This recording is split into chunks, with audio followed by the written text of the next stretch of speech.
nagkakaroon ng sakit ang katawan dahil sa mapait na puso. Basahin natin ang 17:22 ng Kawikaan.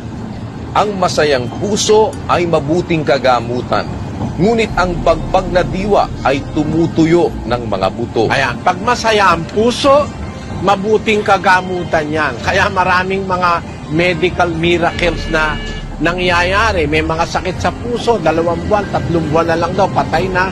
Pero nang makakita ng kasiyahan, merong mga obserbasyon sila sa Amerika, sa Canada, sa Britain.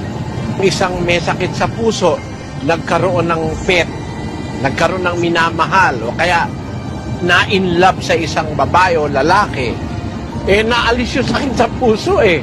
Bakit? Yung kasayahan ng puso, mabuting kagamutan yun. Tinatawag nila yan medical miracles eh. Pero it is better to love somebody. It is better to love. It is better to have affection. Kahit na yan ay hayop, o kaya magtanim ka ng gulay. Nako, lagi kong sinasana yung kalooban ko na meron akong mahalin.